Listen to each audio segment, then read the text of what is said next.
আমাদেরকে শয়তান একটা প্রবোধ দেয়। এই ভিডিওগুলো আমরা দেখি ফেসবুক, ইউটিউব, আর স্কিপ করে চলে যাই, উপরের দিকে টেনে আমরা স্ক্রল করে চলে যাই। শয়তান আমাদেরকে বলে, তোমার কি করার আছে? তুমি একটা সামান্য, একে তো বাংলাদেশ মতো একটা ছোট্ট দুর্বল দেশ, আবার সে দেশের একজন অতি সাধারণ একজন নাগরিক, একজন নগণ্য মানুষ। তুমি এই আন্তর্জাতিক সমস্যার সমাধান করার মতো ক্ষমতা তো তোমার হাতে নাই। তোমার কি করার আছে? সো তুমি একটু আল্লাহর কাছে দোয়া করো, বাস। আমি একটু দোয়া করে ওটাকে স্কিপ করে আর একটা ঝাঁকানাকা কোনো ভিডিওতে আমি ডুবে যাচ্ছি। এই না আমাদের অবস্থা? আসলে কি তাই? আমি তো তা মনে করি না। এটা শয়তান আপনাকে মিথ্যা কথা বলে, আপনাকে মিথ্যা সান্ত্বনা দেয়। শয়তান বলে তোমার কিচ্ছু করার নেই। কে বলেছে আপনার কিছু করার নেই? আপনার যে কত কিছু করার আছে সেটা আপনি নিজেও ভাবেন নাই। আল্লাহ তাআলা আপনাকে জিজ্ঞাসা করবেন না তুমি সেখানে সামরিক শক্তি কেন পাঠাও না, কারণ সামরিক শক্তি আপনার হাতে নাই। আল্লাহ আপনাকে এটা জিজ্ঞেস করবেন না।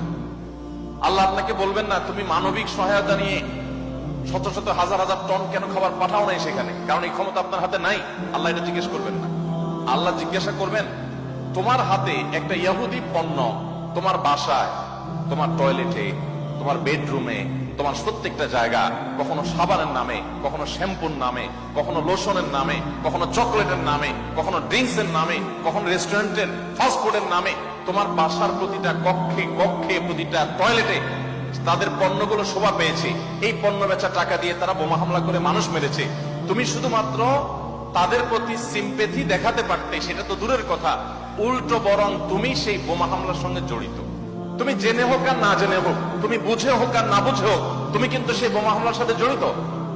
প্রতিদিন তুমি চাঁদা দিচ্ছ ফিলিস্তিনের মানুষকে হত্যা করবার জন্য। আল্লাহ এই কথা বলবেন? এই কথা বলার যথেষ্ট সুযোগ আছে। প্রতিদিন আপনি চাঁদা দিচ্ছেন।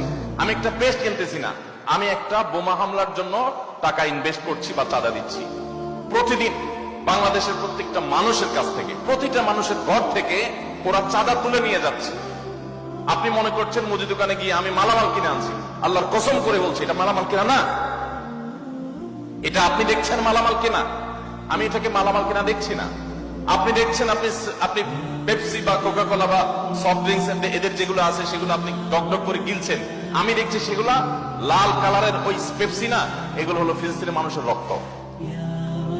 আপনি দেখছেন সেগুলো হয়তো কোক, আমি দেখছি সেগুলো রক্ত। বাংলাদেশের মানুষ এরকম ভুলো জাতি পৃথিবীতে আরেকটা আছে কিনা আমি জানি না। আমরা খুব দ্রুততার সাথে ভুলে যাই। আমরা কাউকে মাথা তুলতেও দেরি করি না, আবার মাথা থেকে আছাড় দিতেও আমরা দেরি করি না।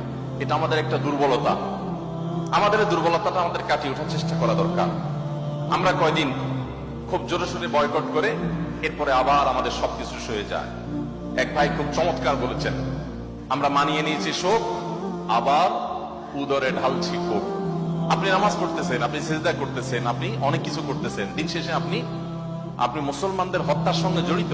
আপনি নিরীহ মা শিশুগুলোকে হত্যার সাথে জড়িত, আপনি জানছেন না।